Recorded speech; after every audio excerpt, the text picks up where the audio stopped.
여호수아 9장부터 10장까지의 말씀입니다. 여호수아가 계속 싸우네요. 이스라엘의 하나님 여호와께서 이스라엘을 위하여 싸우셨으므로 여호수아가 이 모든 왕들과 그들의 땅을 단번에 빼앗으니라. 자꾸 싸우는 장면을 보니까 저도 많이 싸운 일이 생각납니다. 20년 동안 이사를 못 갔던 단독주택에서 지금 주택으로 이사를 왔습니다.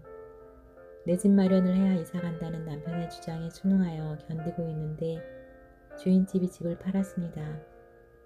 우리를 부르더니 어디로 이사 갈 거냐고 근심스럽게 물었습니다.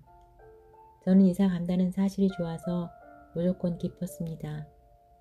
신정 내거리역 근처에 단독주택에 나왔는데 우리는 넓이를 가장 먼저 고려했습니다. 방이 4개고 남편이 좋아하는 마당이 있어서 화초를 가꾸기에 안성맞춤이었습니다. 그런데 상가가 둘러싸고 있는 주택이다 보니까 주차가 문제입니다. 마당이 넓은 편이라 국가에서는 우리 집 마당을 그린존이라고 표시하고 마당 안에 차를 넣고 입구는 공용도로로 차를 세우지 말라는 방침이 내려와 있는 상태였습니다. 그런데 상가에 딸린 부동산과 금은방집 주인이 공용도로를 사용하고 우리 차는 그린존 안에 넣기를 원했습니다. 그린존 안에 차를 넣으면 차가 4대가 서게 되는데 제가 한번 외출하려고 하면 차 3대를 다 빼야 하는 상황이 발생합니다. 부동산은 공용도로를 본인들 손님맞이용으로 주차장 2대분을 확보하고 우리에게 끊임없이 차를 안으로 들여놓으라고 잔소리를 했습니다. 오래 부동산을 하다 보니 공용도로를 본인들의 주차장인 것처럼 불법 사용하고 있었던 것이지요. 저는 그린존 안에 우리 차를 넣지 않고 공용도로에 같이 차를 세우는 것이 주변 세입자들에게 미안했고 차를 세우는 사람끼리라도 사이좋게 지내려고 애를 썼습니다. 그런데 부부가 일하는 부동산 여자가 늘 말이 많았습니다. 그 여자는 남자에게 불평을 전달하고 부동산 남자가 제 남편에게 화를 내면 싸움이 붙습니다. 남편들끼리 싸우면 여자들은 각자의 남편들을 진정시켜 데리고 들어가기를 반복했습니다. 원칙으로 하자면 우리가 그린존에 차를 넣고 공용도로에는 아무도 차를 세우지 않는 것이 법입니다. 그걸 실행하고 싶은 마음이 간절했으나 부동산 영업을 방해하는 것이어서 참고 있었습니다.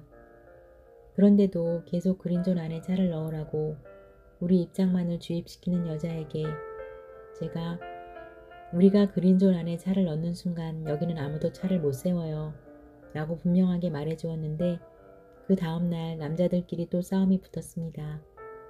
제 말을 남편에게 전달한 모양이었습니다. 큰 소리가 나서 나가보니 그 여자가 저보고 남편을 말려서 데리고 들어가라는 것입니다. 저는 상황 설명을 다시 하려고 말문을 열었는데 갑자기 18X라는 단어가 제 얼굴을 강타했습니다. 그 순간 저도 모르게 이 18X가 어디다 대고 욕을 해? 라고 제가 맞받아 쳤습니다. 그랬더니 그 젊은 여자가 검지손가락을 제 얼굴에 대고 선생이라는 게 욕을 하냐? 그러는 거예요. 저는 내가 네 선생이야? 했습니다. 이번에는 남편들이 여편들을 진정시켜서 데리고 들어가며 싸움이 끝났습니다. 그날로 싸움은 종료되고 남편이 긴 문자를 그들에게 보냈습니다.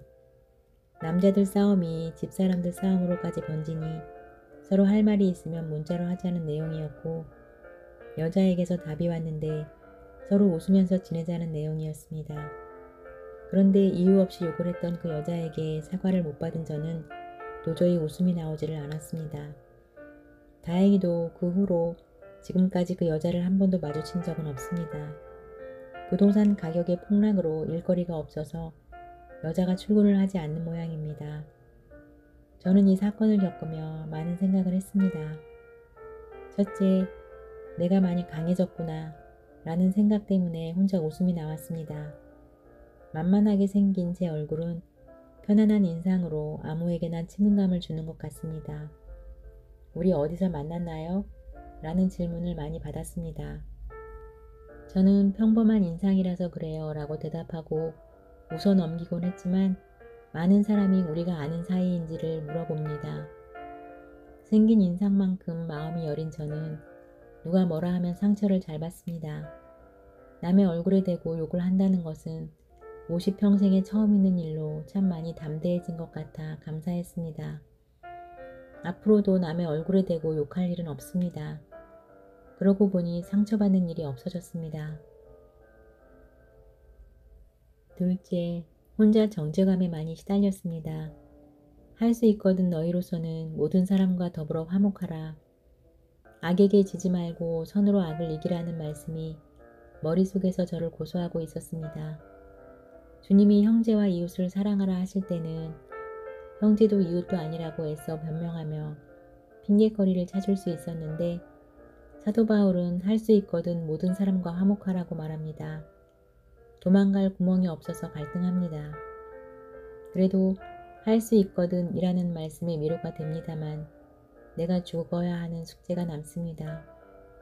나는 날마다 죽노라는 사도 바울의 말은 육체의 정욕과 성령의 열매 사이에서 내적 싸움이 일어나는 상황에서 성령의 열매를 선택해야 하는 것이라 생각됩니다. 발휘할 수 있는 힘이 있는데 힘을 안 쓰는 것, 화가 나는데 화를 참는 것, 나오는 욕을 참아내는 것, 말씀에 내 감정과 생각을 복종시키는 것 등이 내가 죽는 작업입니다. 나를 따라오려거든 자기를 부인하고 날마다 제 십자가를 지고 나를 따를 것이니라. 죽는다는 것은 내 십자가를 내가 진다는 것, 육체적인 목숨이 죽건 안 죽건 상관없이 살아있는 동안 순교자적인 믿음의 자세로 살아내는 것이 날마다 죽는 것입니다. 저를 부인하지 못하고 제 혈기가 살아서 남을 이겨먹었을 때에도 자식의 허물을 감싸는 부모처럼 책임져 주셔서 감사합니다. 여호수아의 실수와 저의 실수까지도 품고 가시는 나의 아바 아버지 되신 주님을 사랑합니다. 감사합니다.